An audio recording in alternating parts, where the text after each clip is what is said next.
미국이 호르무즈 해협을 통과하는 선박을 호위하는 프로젝트 프리덤 작전을 개시한 가운데 한국 선사가 운용하는 선박에서 폭발이 발생했습니다. 트럼프 대통령은 이란 공격에 의한 것이라며 한국의 참전을 요구하고 나섰습니다. 백악관 인근에서 또 총격 사건이 발생했습니다. 당시 트럼프 대통령은 회의를 진행하고 있었고 백악관은 일시 폐쇄에 조치됐습니다. 뉴저지 뉴욕 공항으로 향하던 항공기에서 승객이 승무원을 공격하고 조종실에 들어가려 하는 등 난동 사건이 발생했습니다. 비행기는 무사히 공항에 착륙했고 해당 승객은 경찰에 체포됐습니다. 연방국세청이 보낸 것으로 보이는 세금 환급 관련 가짜 편지가 확산하고 있습니다. 편지에 있는 QR코드를 스캔하면 개인정보가 유출될 수 있어 주의가 당부됩니다. 인터넷 쇼핑몰을 통해 한국에서 판매가 금지된 성기능 보조식품을 유통한 혐의로 한인 미국 시민권자가 실형을 선고받았습니다. 이상은 오늘의 주요 뉴스입니다. 시청자 여러분 안녕하십니까? KBN 뉴스입니다. 미국이 호르무즈 해협을 통과하는 선박을 호위하는 프로젝트 프리덤 작전을 개시한 가운데 한국 선사가 운용하는 선박에서 폭발이 발생했습니다. 트럼프 대통령은 이란 공격에 의한 것이라며 한국의 참전을 요구하고 나섰습니다. 한국 정부에 따르면 한국 시간 어제 오후 8시 40분께 호르무즈 해협 내측 아랍에미리트 인근 해역에 정박 중이던 한국 선사 운용 선박 HMM 나무호 기관실 좌연에서 폭발이 발생했습니다. 해당 선박에는 한국인 선원 6명 등 총 24명이 탑승해 있었는데 다행히 화재 및 폭발로 인한 인명피해는 없는 것으로 전해졌습니다. 폭발은 미군의 호르무즈 해협 작전 개시 이후 이루어져 이란의 보복성 공격에 노출됐을 가능성이 제기되고 있습니다. 트럼프 대통령은 전날 SNS에 호르무즈 해협에 갇힌 민간 선박들이 안전하게 빠져나올 수 있도록 프로젝트 프리덤 작전을 4일부터 개시한다고 예고했습니다. 실제 미군은 작전에 착수했고 미국 화물선 2척이 해협을 무사히 빠져나갔다고 발표했습니다. 이란은 휴전 위반이라고 반발했고 미 해군이 호위해 호르무즈 해협을 빠져나가는 화물선을 향해 미사일과 드론 공격을 감행한 것으로 전해졌습니다. 뿐만 아니라 UAE를 향해서도 여러 발의 미사일을 발사했는데 미국의 작전 개시에 제3국을 노린 셈입니다. 나무호도 이러한 공격에 노출됐는지 여부에 대해 한국 정부는 확인 중이라며 명확한 답을 내놓지 않았습니다. 그러나 트럼프 대통령이 SNS에 이란은 프로젝트 프리덤이란 선박 이동과 관련해 한국 화물선을 포함해 관계없는 국가들을 향해 발포에 나섰다고 발표했습니다. 폭발이 이란 공격에 의한 것이라고 미국이 확인한 것입니다. 트럼프 대통령은 한국 선박 피격을 오히려 기회로 활용하려는 모습입니다. 이제 한국도 이곳으로 와 이 임무에 동참할 때가 된 것 같다고 적었습니다. 워싱턴 DC에서 트럼프 대통령을 겨냥한 것으로 의심되는 암살 미수 사건 발생 일주일여 만에 다시 백악관 인근에서 총격 사건이 일어났습니다. 당시 대통령은 회의를 진행하고 있었고 백악관은 일시 폐쇄 조치됐습니다. 백악관 비밀 경호국에 따르면 어제 오후 워싱턴 DC의 백악관 근처에서 경호국 요원들과 무장 괴한이 총격을 주고받는 사건이 발생했습니다. SS에 따르면 사건은 동부 시간으로 어제 오후 3시 30분께 발생했습니다. 장소는 백악관에서 멀지 않은 워싱턴 기념탑 남동쪽에 위치한 교차로인 15번가 인디펜던스 애비뉴로 알려졌습니다. 매슈 퀸 비밀 경호국 부국장은 현장 언론 브리핑에서 백악관 외곽을 순찰하던 우리 사복 요원들이 총기를 소지한 것으로 보이는 수상한 인물을 발견하고 제복을 착용한 요원의 지원을 요청했다며 접촉 과정에서 그 인물은 잠시 도주하다 총기를 꺼내 우리 요원들을 향해 발포했고 이에 요원들은 응사하며 교전했다 말했습니다. 퀸 부국장은 해당 용의자가 쏜 총에 미성년자 1명이 맞았으며 용의자 역시 요원의 총에 맞고 병원에 이송됐다고 밝혔습니다. 두 사람 모두 생명엔 지장이 없다고 전했습니다. 퀸 부국장은 사건이 발생하기 전 JD 벤스 부통령의 차량 행렬이 사건 현장을 지나갔다고 밝혔습니다. 이번 사건은 트럼프 대통령을 노린 사건일 가능성에 대해선 추측하지 않겠다. 이 사건이 대통령을 겨냥한 것인지 아닌지는 모른다고 말했습니다. 사건 당시 대통령은 백악관에서 소상공인 회의를 진행하고 있었습니다. 비밀 경호국은 현장 통제에 나섰고 백악관에서도 취재진을 건물 밖으로 내보내는 등 일시 폐쇄 조치에 나섰습니다. 하워드 러트닉 상무장관은 외국 기업의 대미 투자를 촉구하면서도 외국 인력 유입은 제한하겠다는 기조를 분명히 했습니다. 상무장관은 L1 비자 발급을 적극 지원하겠다 밝혔습니다. 러트닉 장관은 어제 메릴랜드주 내셔널 하버에서 열린 2026 셀렉트 USA 투자 서밋 기조 연설에서 미국의 공장을 짓기로 결정하고 약속을 지킨다면 프로젝트 시작을 위한 직원들을 데려올 수 있게 하겠다며 L1 비자 발급을 적극 지원하겠다고 밝혔습니다. 그는 이어 시간이 지나면서 미국 현지 인력을 훈련시킬 수 있다고 덧붙였습니다. 또 상무부는 국무장관 및 국무부와 협의를 통해 여러분이 미국에 공장을 건설할 수 있도록 비자 발급 절차를 적극적으로 돕기로 합의했다고 말했습니다. 이날 연설에서 언급된 비자 지원은 L1에 한정됐다는 점이 눈길을 끕니다. L1 비자는 다국적 기업 내부 인력의 미국 파견을 허용하는 제도로 공장 설립 초기 핵심 인력 이동에는 활용 가능하지만 협력업체 기술자나 대규모 현장 인력에는 적용이 어렵습니다. 특히 배터리, 반도체 등 첨단 제조업 공장은 설비 설치와 초기 가동 단계에서 협력업체 인력과 전문 기술자가 대거 투입되는 구조여서 L1 비자만으론 실제 생산 현장의 인력 수요를 충족하기 어렵다는 지적이 나오고 있습니다. 실제로 기업들은 단기적으로 상용 비자 등을 활용해왔지만 지난해 9월 조지아주 현대차 배터리 공장에서 한국인 근로자들이 이 비자로 근무하다 대거 체포 구금되면서 한미 간 외교 문제로 번진 바 있습니다. 이와 관련 한국 정부와 업계는 한국인 전문 인력에 대한 별도 취업 비자 신설, 이른바 E4 비자 도입을 추진해왔지만 입법은 장기간 지연되고 있습니다. 연방의회 내 반이민 기류와 비자 쿼터 확대에 대한 정치적인 부담 등으로 인해 관련 법안 논의가 진전을 보지 못하면서 단기간 내 도입은 쉽지 않은 상황이란 관측입니다. 연방대법원은 미국에서 널리 쓰이고 있는 먹는 낙태약의 우편 배송 처방을 금지한 하급심 판단을 일시 정지시켰습니다. 연방대법원은 어제 세미얼 알리토 대법관이 서명한 명령을 통해 연방항소법원의 지난 1일 먹는 낙태약의 우편 배송 처방에 대한 금지 명령을 일주일 동안 중단하도록 했습니다. 해당 명령은 경구용 낙태약 미페프리스톤을 본안 판결이 나올 때까지 병원 등에서 대면 진료로만 받을 수 있도록 한 루이지애나주 뉴올리언스 항소법원의 가처분입니다.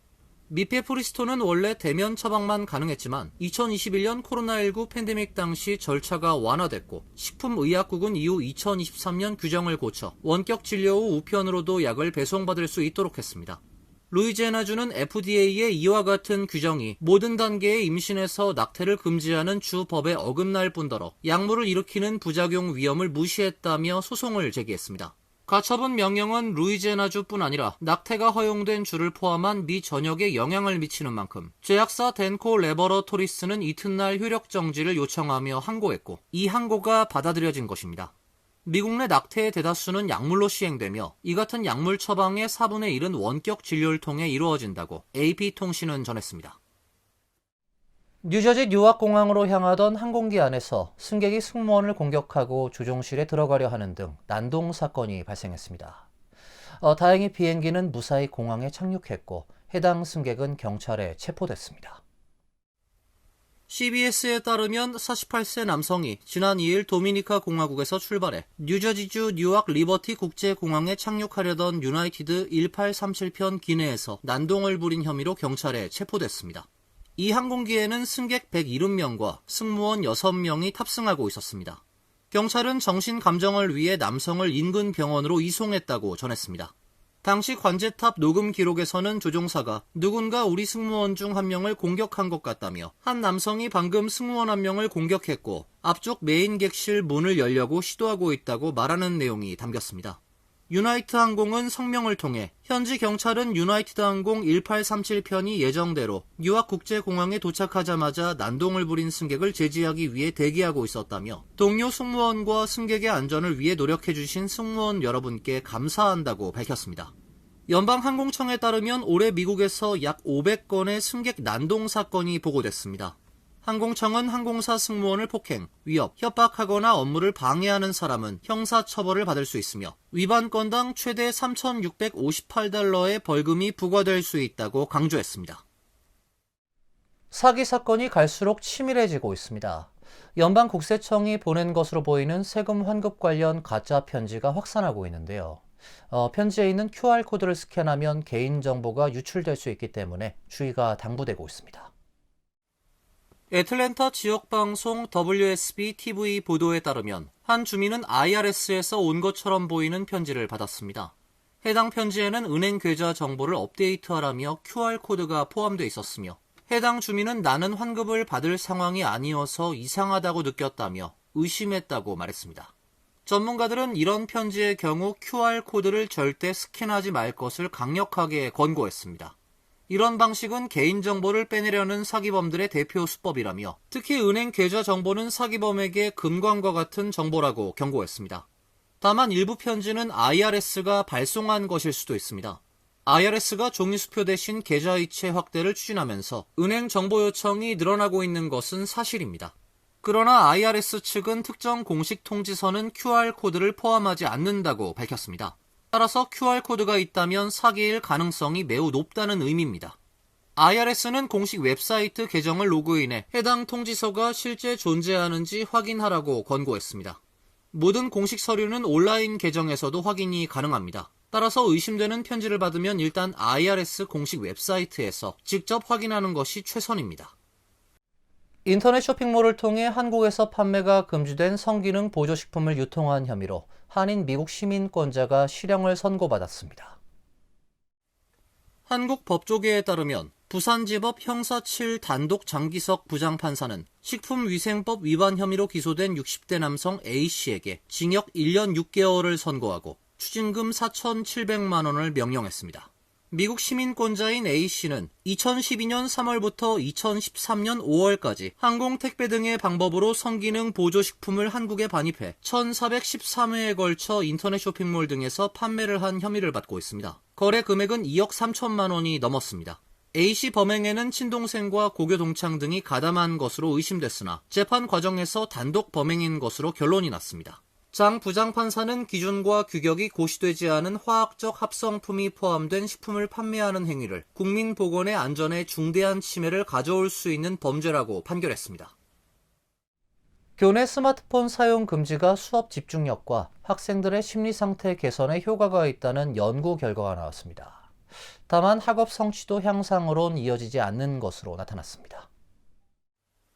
뉴욕타임스는 4일 전미 경제조사국이 발표한 학교 스마트폰 사용 금지의 효과 보고서를 인용, 스마트폰 제한 정책이 시험 점수에 유의미한 영향을 미치지 않는다는 분석 결과가 나왔다고 보도했습니다.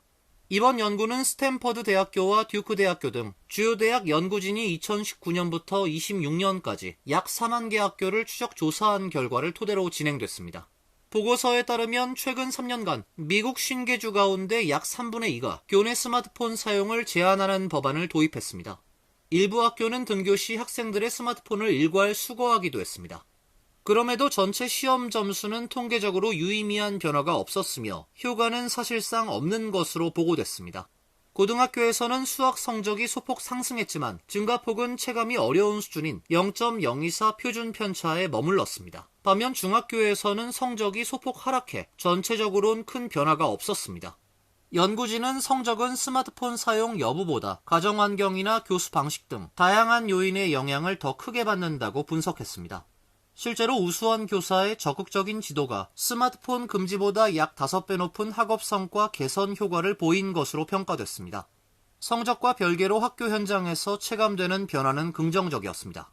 시행 초기에는 스마트폰 금지 이후 정학률이 평균 약 16% 증가하는 등 부작용도 관찰됐습니다. 그러나 교사들은 수업 중 학생들의 집중도가 높아졌다고 평가했고 시간이 지나면서 학생들의 심리적 안정감도 개선된 것으로 나타났습니다. 연구진은 초기 부작용이나 성적 변화가 미미하다는 이유로 정책을 성급하게 중단할 필요는 없다고 강조했습니다. 스마트폰 제한이 학습 환경과 학생 간 상호작용 개선엔 일정 부분 기여하는 만큼 장기적인 관점에서 평가할 필요가 있다는 설명입니다. 이어서 간추린 소식입니다. 백악관 관계자는 어제 미중 정상회담을 계기로 북한과의 접촉 계획에 대한 질의에 현재로선 그러한 회의가 예정돼 있지 않다고 답했습니다. 트럼프 대통령은 시진핑 중국 국가주석과의 회담을 위해 오는 14에서 15일 중국 베이징을 방문할 예정입니다. 트럼프 대통령은 1기 재임 시절 김 위원장과 3차례 직접 회동했고 2기 행정부 들어서도 대화를 이어나가겠다는 의지를 여러 차례 드러냈습니다. 따라서 이번 방중을 계기로 북한과 접촉이 이루어질 가능성이 수차례 제기됐지만 백악관은 선을 긋고 나선 모습입니다. 트럼프 대통령은 지난해 10월 방한길에 오르면서도 돌연 취재진의 김 위원장과 만날 의향이 있다고 밝힌 바 있습니다. 다만 당시 북한이 응답을 하지 않으면서 접촉이 이루어지진 않았습니다. 한국민주평통 사무처는 최근 뉴욕협의회에 총 14명의 자문위원을 새롭게 위촉했다고 발표했습니다. 이에 따라 현재 민주평통 뉴욕협의회 자문위원은 총 174명으로 지난해 12월 제22기 뉴욕평통 출범 당시 위촉됐던 173명보다 1명 늘어났습니다. 그동안 13명의 자문위원이 개인 사정 등을 이유로 사임했는데 이번에 14명의 위원이 새롭게 보궐 위촉된 것입니다. 평통 뉴욕협의회는 이번 자문위원 추가 위촉은 보궐 위촉 및 조직 확대의 일환으로 실시됐다며 이번 추가 위촉으로 뉴욕 일원 한인사회의 의견을 보다 폭넓게 수렴하고 평화통일 정책 자문 기능이 강화될 것으로 기대한다고 밝혔습니다. 뉴욕시 의회가 도로안전 확보를 위해 전기 자전거의 제한 속도를 시속 15마일로 낮추는 조례안을 다시 추진합니다. 버지니아 말로니 뉴욕시 의원이 지난 30일 발의한 조례안에 따르면 전기 자전거와 전기 스쿠터 등 모든 마이크로 모빌리티의 시내 도로 주행 제한 속도가 현행 시속 25마일에서 15마일로 하향 조정됩니다. 규정 위반 시에는 최대 $50의 벌금이 부과될 수 있습니다. 해당 조례안은 지난해 6월에도 한 차례 발의된 바 있으나 회기 종료와 함께 논의가 중단되면서 이번에 재상정됐습니다. 뉴욕시 경찰국 통계에 따르면 올해 4월 말 기준 전기 자전거 관련 교통사고는 전년 대비 무려 75%나 급증한 것으로 나타났습니다. 패스트트레인 1회 탑승 요금이 어제부터 25센트 인상됐습니다. 1회 탑승 요금은 기존 $3에서 $3.25로 65세 이상 노인, 장애인 대상 할인 요금은 $1.50에서 $1.60로 올랐습니다. 다회용 충전식 교통카드인 TAPP 카드 사용자의 경우 회당 요금이 기존 $2.85에서 $3.10로 인상됐습니다. 뉴욕 뉴저지 항만청은 지난해 가을 인프라 개선과 시스템 업그레이드 비용 마련을 이유로 요금 인상을 제안했으며 지난 12월 최종 승인됐습니다. 패스트트레인 요금은 내년 1월과 2018년 1월, 2019년 1월 각각 25센트씩 추가 인상될 예정입니다. 2029년엔 1회 탑승 요금이 $4에 이르게 됩니다. 환율과 증권 소식입니다.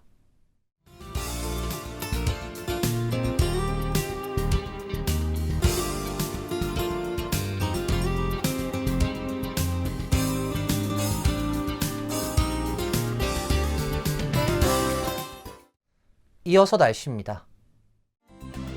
내일은 하루 종일 흐리고 비가 예상됩니다. 낮 최고 기온 68도, 섭씨 20도, 밤 최저 기온 52도, 섭씨 11도로 예상됩니다. 목요일은 구름이 많은 가운데 오후에 소나기가 내리겠습니다. 금요일은 약간 구름이 끼는 맑은 날씨가 예상됩니다. 이상으로 KBN 뉴스를 마칩니다. KBN과 함께 즐거운 시간 되시길 바랍니다.